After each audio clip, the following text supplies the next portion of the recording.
Right, so in this class जो हम बात करने वाले हैं 11 चैप्टर में कोनिक सेक्शन 11.2। सो 11.1 था कंप्लीटली आपका सर्कल पे बेस्ड, और 11.2 है आपका पैराबोला पे बेस्ड। ऐसे जब थर्ड एक्सरसाइज जाएंगे, फोर्थ में जाएंगे, तो अगेन वो डिफरेंट डिफरेंट कर्व पे आता है। तो अभी जो हम बात करें 11.2 के अंदर, वो हम बात करेंगे सिर्फ पैराबोला पे। ठीक है, अब पैराबोला पे दो केस बन जाते हैं। One is called when the focus lie on the x axis and when the focus lie on the y axis. Parabola usually हमने हर जगह पे देखा ही है कि इसका जो यूज है वो बहुत ज्यादा वास्ट है। जो भी कम्युनिकेशन सेटेलाइट्स यूज होते हैं, तो कम्युनिकेशन के थ्रू जहाँ भी सिग्नल को रिसीव करना है या ट्रांसमिट करना है, वहां पे हम बेसिकली पैराबोलस को यूज करते हैं। जस्ट लाइक जैसा कि घरों में डिश टीवीज लगे हैं, वो भी एक पैराबोलिक शेप्स होते हैं। या फिर अगर आप कोई भी जहां भी आप सिग्नल्स की बात करेंगे, वहां आपको पैराबोलिक फिगर्स जरूर मिलेंगी। ठीक है, तो वो बहुत ज्यादा वास्ट यूज है पैराबोला का। अगर आप 10 से आए तो 10 से थोड़ा सा कंपेयर कर सकते हो उसको। एक कॉनकेव कॉन्वेक्स लेंस जैसा भी फिगर इसमें बन जाता है। ठीक है, अब लेकिन यहाँ पे हमें स्टडी क्या करना है, 11th पॉइंट ऑफ व्यू से हमें क्या स्टडी करना है। हमें यहाँ पे दो केसेस को स्टडी करना है। First case when the focus lie on the x axis, second case जो हम बाद में करेंगे when the focus lie on the y axis. तो अब होता क्या है, जैसे मान लीजिए पर फोकस लाई कर रहा है एक्स एक्सिस पर, तो ये जो कर्व है, जिस कर्व जो ब्लैक से बनाया है, इसको हम बेसिकली बोलते हैं पैराबोला। ठीक है, और this curve is basically symmetrical along the x axis. अब ये सिमेट्री का क्या मतलब है, अगर आप जैसे लाइन लेके चलते हो, ये एक्स एक्सिस एक लाइन है, तो इस पे सिमेट्री है, यानी जितना ऊपर है जो नीचे है वो बेसिकली उसकी वाटर इमेज है। जो भी कर्व ऊपर लिखा हुआ है, नीचे वाला उसका एक वाटर इमेज है। वाटर इमेज मतलब वो आपकी एक बेसिकली सिमेट्री आ रही है, तो इसको सिमेट्री बोल सकते हैं। या फिर उस लाइन के अलोंग उसको आप फोल्ड कर सकते हो प्रॉपरली, तो ये भी बोल सकते हो। जिस लाइन के अलोंग हम फोल्ड कर सकते हैं, जिस लाइन के अलोंग हमें इमेज बेसिकली वाटर इमेज मिल रही है, उसको हम बोलते हैं पैराबोला का एक्सेस। तो इस केस में जो पैराबोला का एक्सेस है वो कहलाएगा एक्स एक्सेस। ठीक है, पैराबोला का axis is x axis because यहाँ पर जो सिमेट्री आ रही है वो एक्स एक्सेस के अलोंग आ रही है। फोकस, बिकॉज अभी तो क्लियर है कि फोकस लाई करेगा एक्स एक्सिस पर, और हम बाय डिफॉल्ट मान के चलते हैं कि जो फोकस है वो ओरिजिन से डिस्टेंस ए दूर है, तो ऑटोमेटिकली जो फोकस का कोऑर्डिनेट है वो a, 0 हो जाता है। फोकस आप ऐसे समझ सकते हो, is basically a line which is कि अगर कोई भी लाइन एक्स एक्सिस के पैरेलल होती है, या फिर जो अपने ऑप्टिक्स पढ़ा था अपने 10th क्लास के अंदर, तो आपने सीखा होगा कि lines which are parallel to the principal axis and after reflection and reflected वो एक पॉइंट से पास करते हैं, that point is called focus. तो उसको आप इस तरीके से समझ सकते हो, फोकस उसी का एक पॉइंट है। दिस इज इंपॉर्टेंट वन, ये एक लेटेस्ट रेक्टम, एक नया इंट्रोड्यूस हुआ है लेटेस्ट रेक्टम। इस latus rectum not lotus rectum, latus rectum है ये। तो बेसिकली ये एक लाइन सेगमेंट है, इस तरह से लाइन सेगमेंट है, लेट्स से पी और क्यू। ठीक है, अब इसमें दो तीन चीजें को ध्यान रखनी है। लेटेस्ट रेक्टम की जो हम बात कर रहे हैं, इसमें तीन पैरामीटर्स होने चाहिए। फर्स्ट, ये एक लाइन सेगमेंट होगी, यानी इसके एंड पॉइंट होंगे लाई ऑन पैराबोला। इसके जो एंड पॉइंट्स है वो पैराबोला पे लाई करने चाहिए, पास करना चाहिए फोकस से,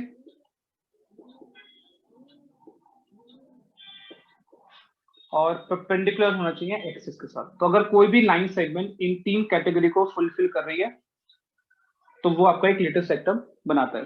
ठीक है, तो अब जैसे यहाँ अगर देखें P Q line P Q line segment मैंने डैश बनाया जिससे कि थोड़ा क्लैरिटी रहे। तो एक पी क्यू लाइन सेगमेंट है जो बेसिकली पास कर रही है फोकस से, परपेंडिकुलर है एक्सिस पर, और उसके एंड पॉइंट्स लाई कर रहे हैं पैराबोला पे। ठीक है, दोबारा सुनिए, फोकस से पास कर रही है,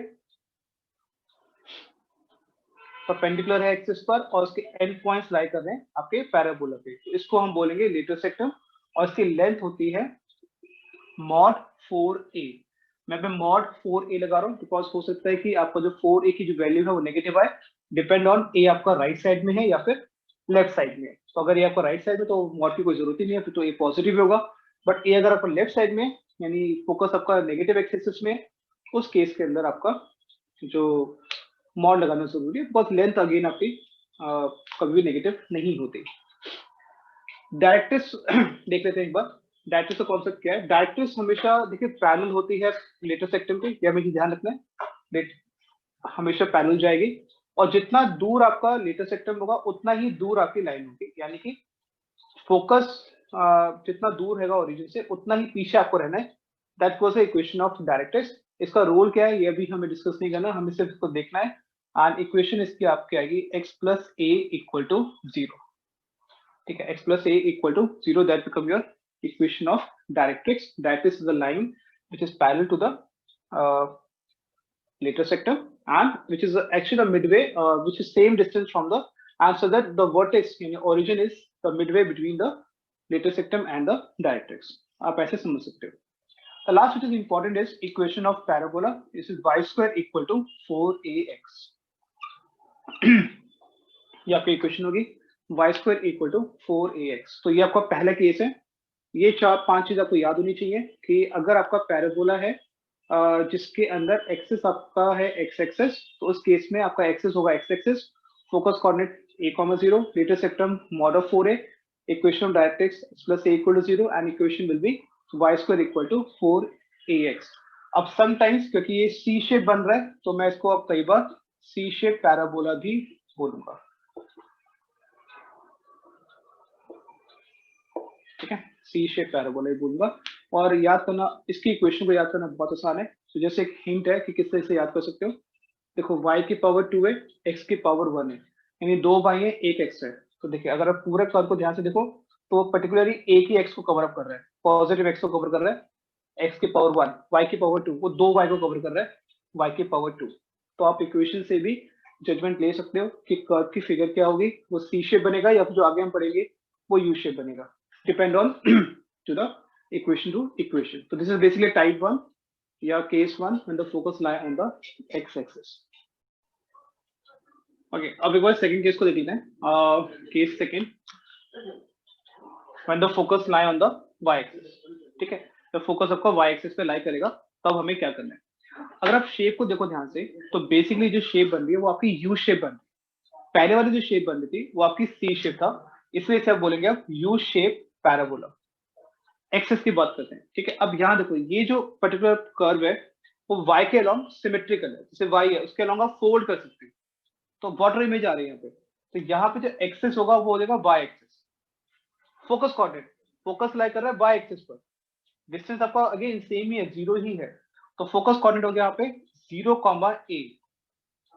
लेटर सेक्टम सेम रहेगा, लेटर सेक्टम में कोई प्रॉब्लम नहीं है। यहाँ पे PQ लेटर सेक्टम है, जो यहाँ पे PQ एक लाइन सेगमेंट है, फोकस से पास कर रहा है और एक्सिस पे परपेंडिकुलर है।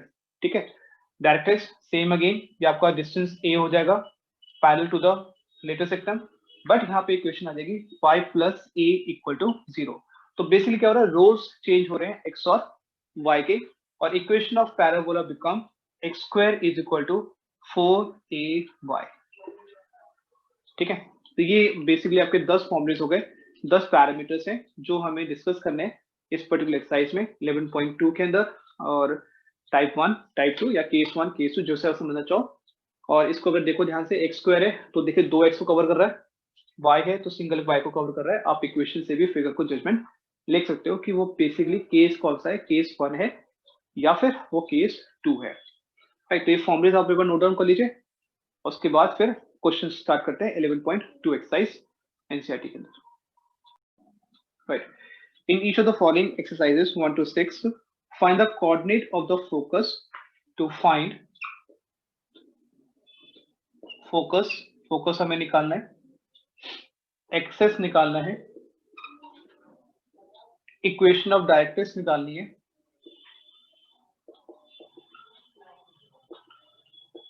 एंड लेटेस्ट रेक्टम निकालना है। तो बेसिकली चारों चीजें निकालनी है जितना बोला गया था।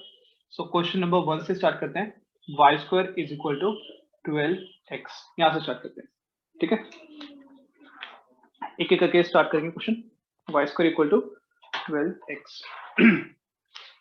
सो कंपेयर अगर आप करोगे तो कंपेयर आपका होगा y square equal to 4ax के साथ। सो ऑन कंपेयरिंग 4a आपका 12 के इक्वल है, a की वैल्यू 3 के इक्वल आ गई। ठीक है, मेनली आपको a निकालना है, वन से गेट a, बाकी सारी चीज आपके पास आ जाएंगी। अब बात करते हैं एक्सेस की, जिसकी पावर 2 वेरिएबल है x और y, जिसकी पावर छोटी है वो आपका एक्सेस है। तो यहाँ पे पावर कितनी छोटी है, y की पावर 2 है, x की पावर 1 है, x की पावर छोटी है, तो एक्सेस हो गया x axis. Focus coordinate, because axis आपका x एक्सेस है तो फोकस कोऑर्डिनेट हो जाएगा a, 0 यानी कि 3, 0। फोकस क्लियर है, एक्सेस क्लियर है। अब लेटेस्ट एक्टिंग की बात कर लेते हैं। मॉड 4a यानी कि 12 यूनिट, और उसके बाद हम बात करते हैं इक्वेशन ऑफ डायरेक्ट्रिक्स से, which is your x plus a equal to 0 and x plus 3 equal to 0. Let's give you the complete answer. Question number 1. Right? एक और ट्राई करते हैं, क्वेश्चन नंबर 2 को देखते हैं। क्वेश्चन नंबर 2 में क्या दिया है, 2 पे चलते हैं, सेम चीजें आपको निकालनी है। So question number 2 now, and the equation will be x square equal to 6y. Compare किससे करेंगे, x square equal to 4a y के साथ। 4a की वैल्यू 6 आ जाएगी, a की वैल्यू 3/2 आ जाएगी। ठीक है, बट यहाँ पे थोड़े से चेंजेस होंगे, बिकॉज x और y दो वेरिएबल है, पावर आपकी y की छोटी है, तो आपका यहाँ पे जो चेंजेस आएंगे वो हम लिख लेते हैं। ये सब थोड़े बहुत चेंजेस होंगे इसमें बस, बाकी सब तो सेम ही रहेगा। यहाँ पे आपका हो जाएगा y axis, focus coordinate 0, a यानी कि 0, 3/2, mod 4a 6 unit, equation of directrix y plus a equal to 0, y plus 3/2 equal to 0. That's it. ठीक है, 2 नंबर क्वेश्चन आता है, हाफ ऑफ मार्क्स के सारे पार्ट हो जाते हैं, and this complete your question number 2।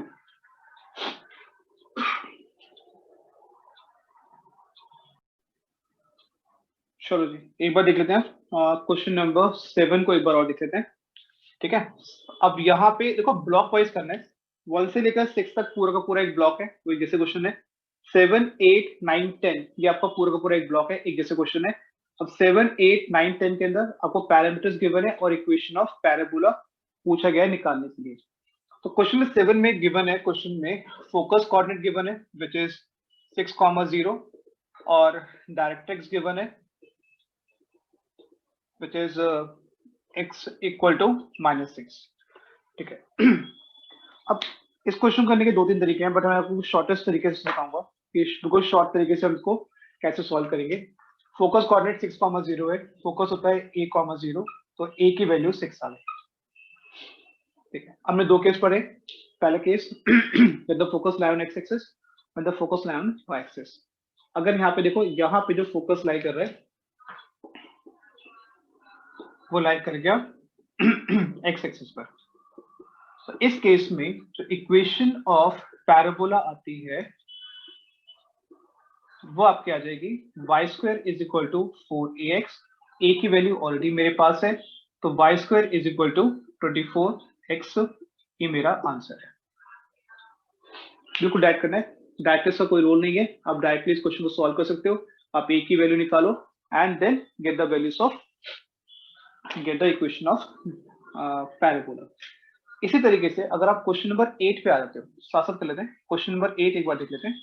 Question number 8 में फोकस कोऑर्डिनेट गिवन है 0, -3, डायरेक्ट्रिक्स गिवन है, बस को इग्नोर कर रहा हूं।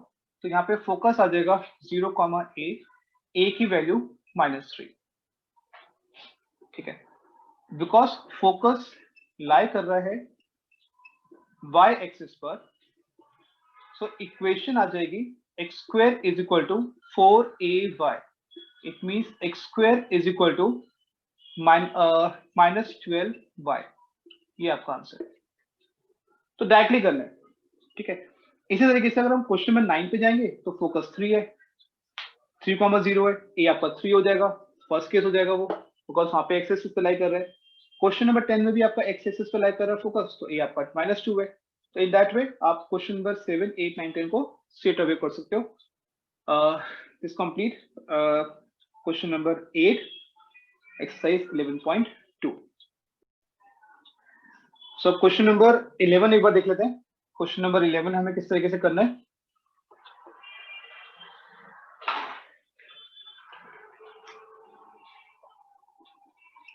क्वेश्चन 11 व्हाट इज गिवन है 0,0 पासिंग थ्रू गिवन है 2,3 and axis along x axis. ये सब डाटा आपको गिवन है।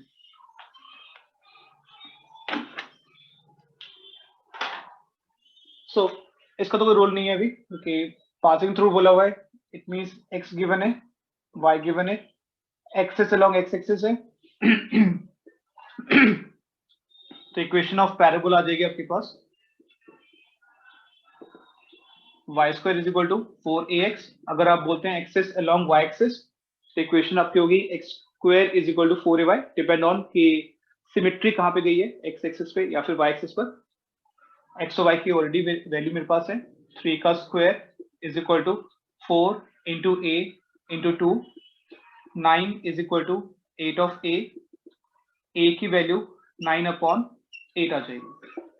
And equation of parabola will be y square is equal to 4 into 9/8 into x, यानी कि y square is equal to 9/2 into x, या फिर 2y square equal to 9x, जैसे भी लिखना चाहो वैसे लिख सकते हो।